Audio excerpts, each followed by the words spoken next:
Now, normally in a situation like this where we're coming off of a very disappointing playoff loss, I often say, what's next for this team?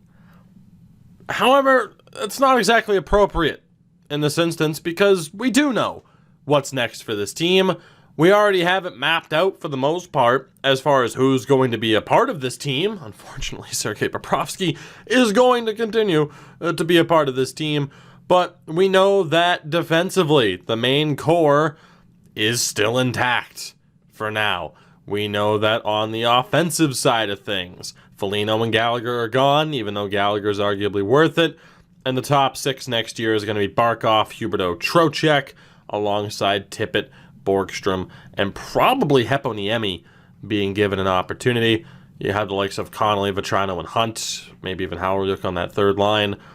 We have a pretty good idea of who's going to be on this team. It's just whether or not the team's going to be able to be successful. Obviously, with the first season, we had no expectations whatsoever that we would be successful. And we came within 2 wins of winning the Stanley Cup, as the Springfield Thunderbirds are off to the third round in the AHL. They'll be taking on the Laval Rockets. And we'll pay attention to that at least, as Heponiemi is killing it right now. Or at least he did in the regular season. This past season, Season 2, obviously we did have expectations, and we fell drastically short, as the Thunderbirds made it past Bridgeport in 4 and swept the Hartford Wolfpack. We'll see what they can do here against the Rocket, who had a very strong season. And we'll sim the first 4 games and hopefully not be swept. We do lose Game 1, lose Game 2, win Game 3, lose Game 4. We're in a lot of trouble. Game 5, and there you go. The second I pay attention to the AHL club, they lose in 5 games in the conference finals. So away to the draft we go. As Dallas is going back to the Cup final to either take on Ottawa or Buffalo. It was Buffalo who ultimately gained revenge for 1999. The Sabres beat the Stars in the final. So Dallas falls short of the repeat as we get the lottery results as the Detroit Red Wings move up from 4-1. And we're able to stop the sim here. So let's take a look at a couple of things. First and foremost, the player stats. We know who Buffalo beat in the final. Let's see how their players did and if they had any major changes. Jack Eichel, killed it. Victor Olofsson did very well. Mikael Granlund joined the team. Marcus Johansson, Mikko Koivu was there. Jeff Skinner, of course. Reinhart, Sherry. So they had a couple of new names. On the team. Defensively, it's what you would expect from that squad, and Rasmus Dahlin absolutely killed it. And then goaltending-wise, Carter Hutton with a .918, which isn't necessarily phenomenal, but certainly better than what we got out of Bobrovsky. It was good enough to win. So Buffalo wins the Cup. Patrick Laine won the Art Ross. The Hart went to Patrice Bergeron. The Norris goes to Keith Yandel. No surprise there. The Calder goes to Lucas Raymond in Detroit.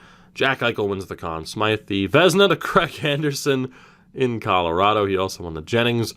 We'll go to the Selke next. These 2 awards are just kind of like, who cares? Selke Award goes to Anze Kopitar, the Ted Lindsay to Patrick Laine, and the Rocket Richard to Connor McDavid. Down in the AHL, Alexei Heponiemi put up the most points in the league. He was league MVP. Top goal scorer was Kirill Kaprizov. He was also the top rookie. Top defenseman, Taylor Fedun. Top goaltender, Yunus Korpisalo. And the MVP of the playoffs, Milan Lucic. In the AHL, Milan Lucic. That is a sad sight. So with that, we get ready to go to the draft. Of course, pick-wise, it's not looking too great, so I don't really think we'll even worry about the interviews. We might. Patty Marleau calls it a day, just shy of 1,200 points, the biggest name by far to retire at the end of Season 2. Although Andy Green, who also ended up in San Jose, looks like Derek Engel, and that was an old team. They're an old team in real life. They got even older. Corey Schneider retires. The Devils are celebrating. Good Lord. What a relief. As Brad Richardson, Gustav Weslow, and Derek Engelland become scouts. And then we get to the interviews. Let's take a look because we'll at least be able to see when our first pick is projected to be. Of course, we weren't going to be in play with any of these guys. Now, how far down do we have to go to find where we are projected to pick? And the answer is very, very, very far down, so it doesn't even matter. We'll be okay. So to the draft we go. We're going to do the best we can here. Our first pick is 91st. Oof, 91st. That is rough. Detroit, of course, going to be picking up a franchise-level player. So taking a look here, we have a third, 2 fourths, a fifth, and a sixth. Goaltending-wise, we're not really going to look to move anybody. Bobrovsky's still the guy. I mean, he is. He is. We're not going to have anybody better until Spencer Knight's good to go. I get it. Move him. Just run with lower overall guys because who cares? I'm sticking with Bobrovsky. I don't want to, but I'm doing it. Defensively, I don't want to trade Keith Yandle. Like, I get that we could trade Yandle, and normally I would. Like I said, normally I would, and no doubt about it. Yeah, trade Keith Yandle right now, get somebody else with extremely good value. Easy. Easy. I want to stay loyal to that contract. Like I said, I don't like making these drastic changes. Bringing in Sergachev's one thing. Getting rid of Bobrovsky, getting rid of Yandle, getting rid of Michael Matheson. It's the easy thing to do, is to get rid of them immediately rather than trying to work with them for a bit. That's why I'm holding on to Anton Strawman, too. So I don't really think that there's too much I can do here in terms of making moves. We're just rolling with it. Again, Gallagher and Foligno, I could shop their rights. I might as well, because I already know I'm not bringing them back. We're turning it over to the youth like we did this year. What can we get for Gallagher? Pontus Aberg, Lafferty. Lafferty might actually be an interesting one there from Arizona, because I don't know if I really care about draft picks. I'm not taking Brendan Smith or Dmitry Kulikov, I can tell you that much. You know, I actually kind of like this deal for Lafferty. How has he developed? Because he's someone who could get a bottom 6 shout in this upcoming season. The 78. Yeah, I mean, as a two-way, fits in the bottom 6. Probably just look for a third-round pick. Probably. Definitely, maybe. So yeah, Gallagher will be on the way out. We're not going to get much back for either him or Nick Foligno, but we might as well get what we can. So let's see. Was there a team that offered a third? There we go. We'll take that third from Montreal. We'll send him right back to Montreal. Perfect. Ekblad's not happy. Howard's not happy. I like him, but there's no way Galley's staying. And we're going to send Nick Foligno back to Columbus for the memes. For the memes. Let's send them back from whence they came, because they did not help us out at all.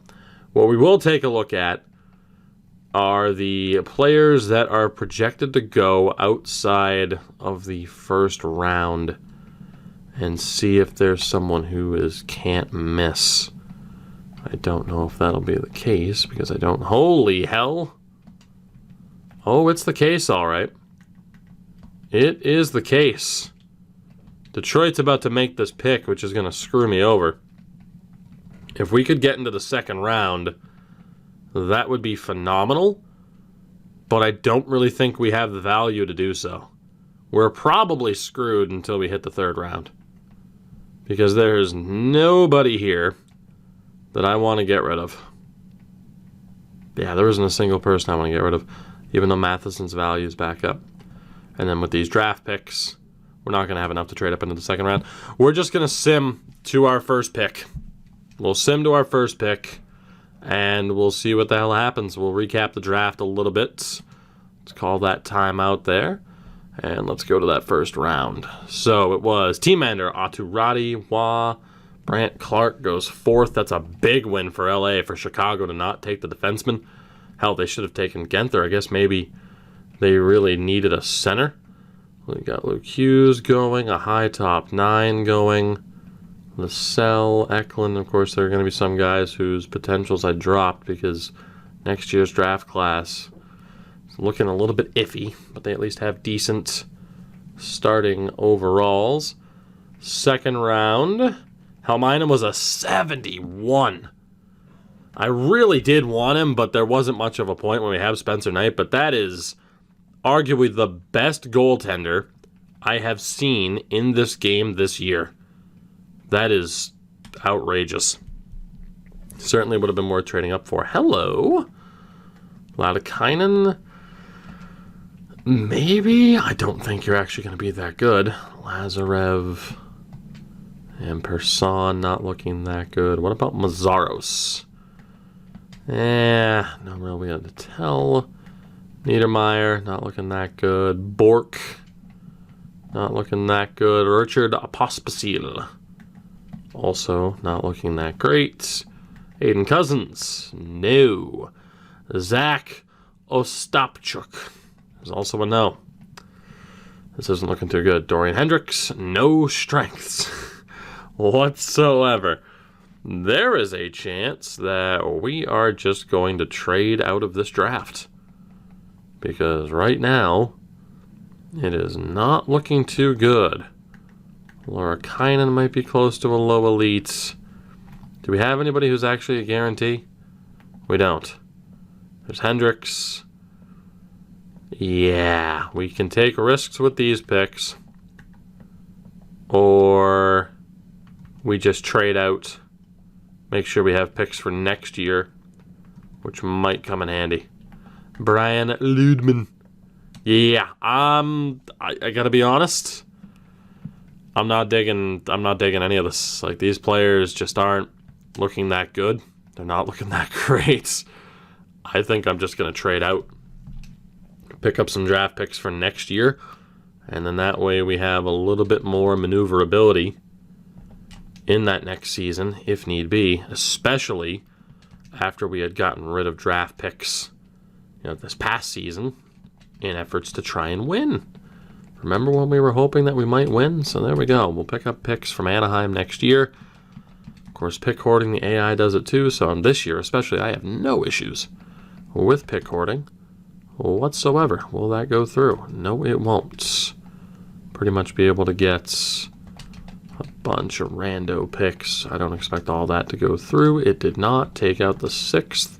Menu lag. Will that go through? Yes, it will. So there we go.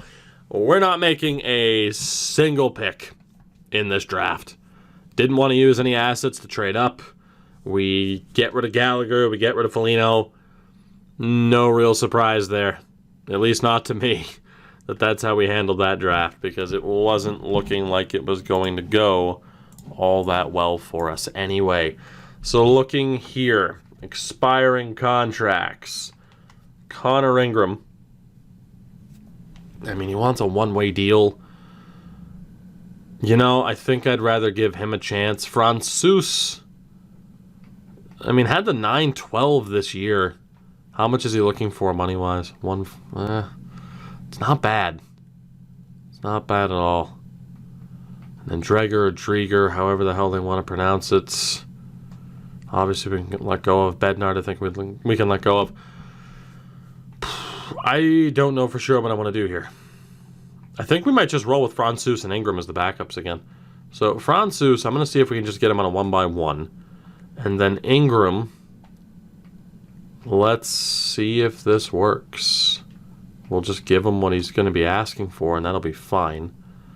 And then Bednard, for the hell of it, we can keep for a year. Just have him be the AHL go-to. And then Drieger, again, is not bad, but don't really have too much faith in him. Riley Stillman, we don't have any major contracts to worry about there.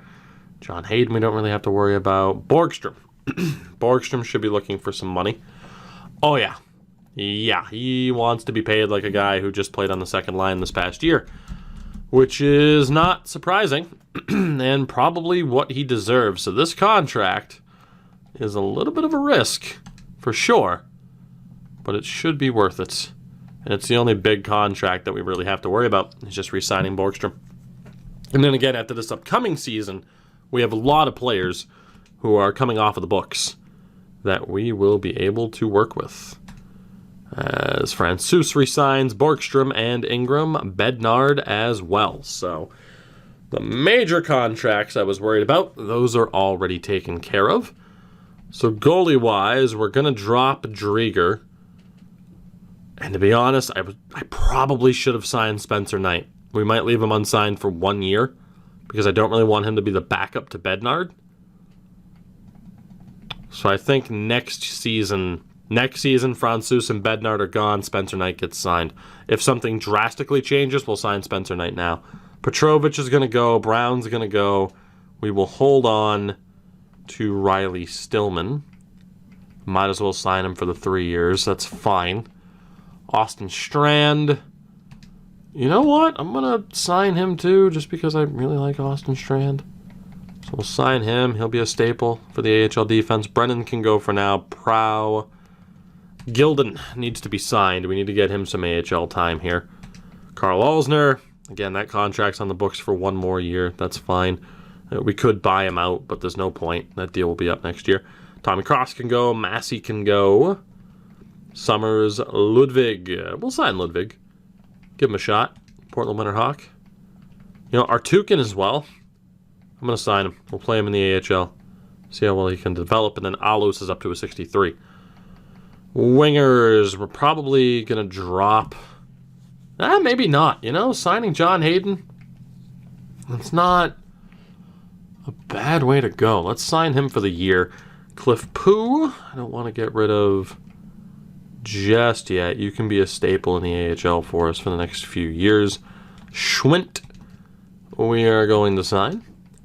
And on the left-hand side, if it wants to switch, thank you. Alexi Sorella isn't even asking for that much. We'll sign him to that. Daniel Carr is going to be dropped. Lamico is going to be dropped. And then at center, Jonathan Ong. We need to try and bring back. Sign him up. Conacher, O'Regan, Rao, Bowles. All of you guys can go. Pretty straightforward. So let's see. John Hayden, Strand, Sorella. Is anybody going to reject? Doesn't look like it. Good to go. So one more check through. Again, Conacher, O'Regan, and Rao can go. Bowles doesn't need to be signed. Carr and Lamico are on the way out. Right-hand side is good to go. Defense, Petrovic, Brown, Brennan and Prow, Cross, Massey, and Summers. All good to be dropped. So we will have just under $7 million available in cap space and quite a few open roster spots.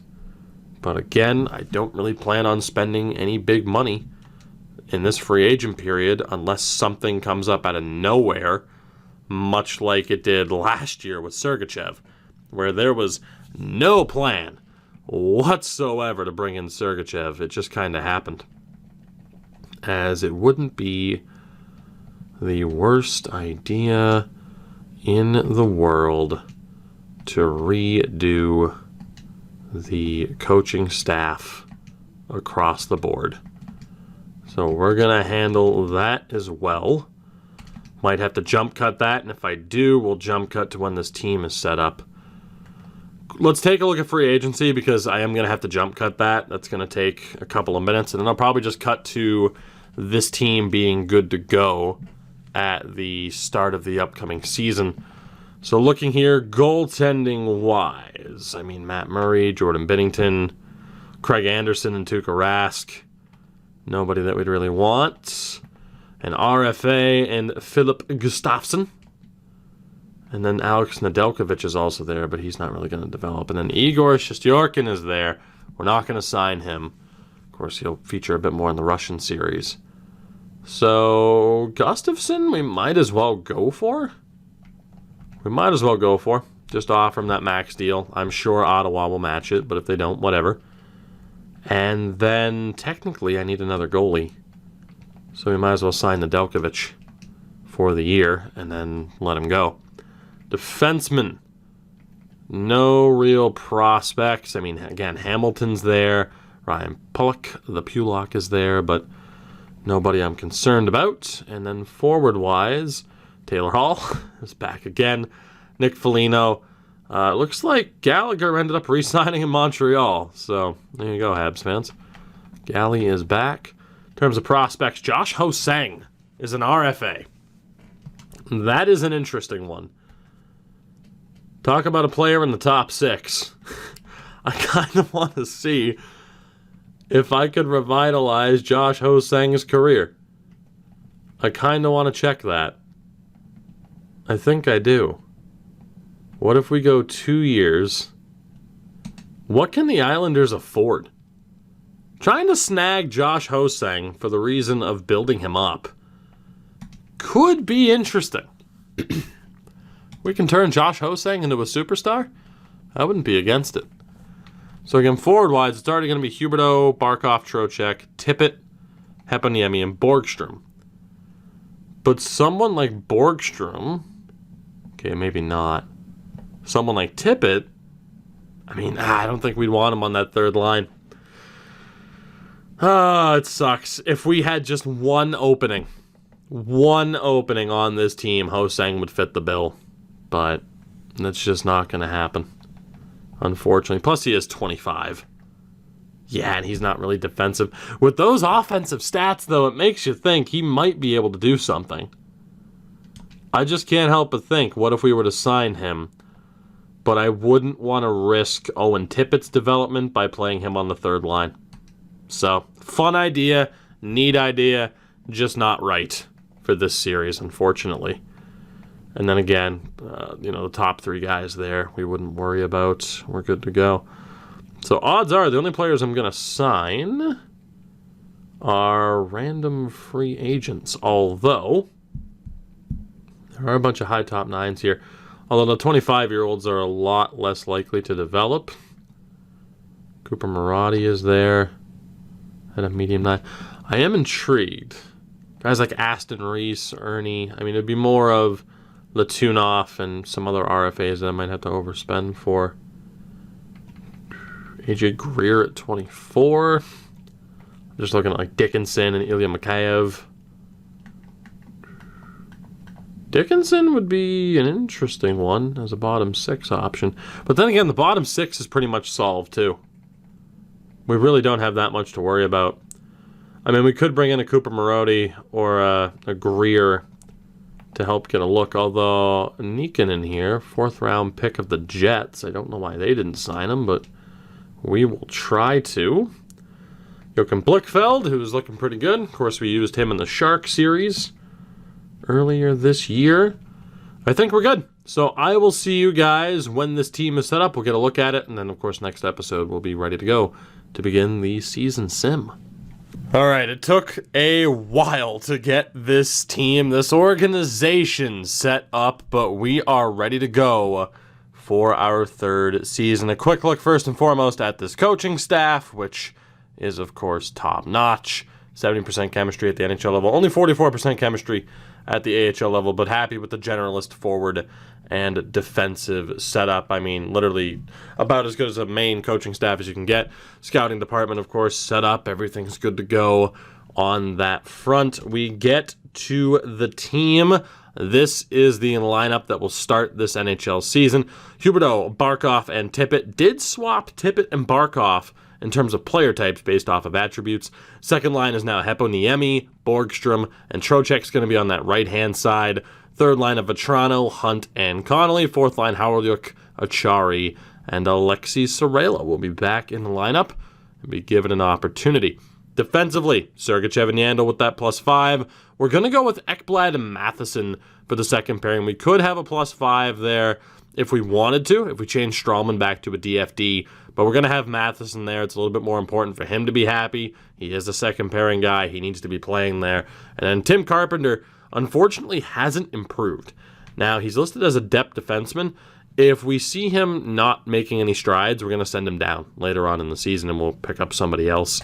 And then goalie-wise, it's Bobrovsky and Connor Ingram, who is going to be given the opportunity to be the backup this year. Of course, we know Francouz is capable. We ended up signing Carl Dahlstrom, and Brock McGinn. They are the healthy scratches. Down in the AHL, it's still looking pretty damn good. A mix of players like Matt Nieto, but then we have guys like Jonathan Ong and Logan Hutsko, who are getting very close to NHL level. Still trying to develop guys like Cliff Poo and Grigory Denisenko. It'll be his last year in the AHL. Saron Noel has made it there. So a good mix of some veterans like Teddy Bluger and prospects. Defensively, it's the same thing. We'll see what happens with our Tukin. Sign guys like Connor Carrick. Of course, Ludwig is there. Gilden's there now.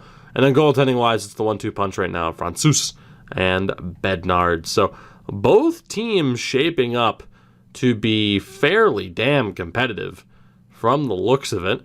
It's just a matter of how this team does. And in terms of expectations, I genuinely have no idea. I have no idea what to expect from this club. 89 offense, 92 defense, 82 goaltending. Of course, those ratings could be slightly higher if we were to make some changes. But all in all, I'm very intrigued to see how this team does. And of course, Detroit's ratings are down because they're playing certain players in the preseason. So a lot of options, a lot of different ways we could go in terms of setting up this team, who plays on what line, going out and getting additions if we need to mid-season. But for the most part, the plan of developing Heponiemi, Borgstrom, Tippett, it's worked out fairly well. They are all at least third liners. Tippett, a legitimate second liner. So changes could be made. I mean, the easy swap of Trocheck and Tippett, if we really felt the need to do that, could be done. So that will do it for this one. Next episode, we sim our third season with the team. Whether or not we make it to the deadline before we have a big question to answer, time will tell. But as far as the expectations for this team, what's fair? Playoffs at least? Are we expecting a division title? Let me know down in the comments. Drop a like on the video, of course, if you enjoyed it. Check out everything in the description. And a shout out to my patrons over on Patreon. I love you all. I will see you guys in the next one. Until then, have a good one, and goodbye.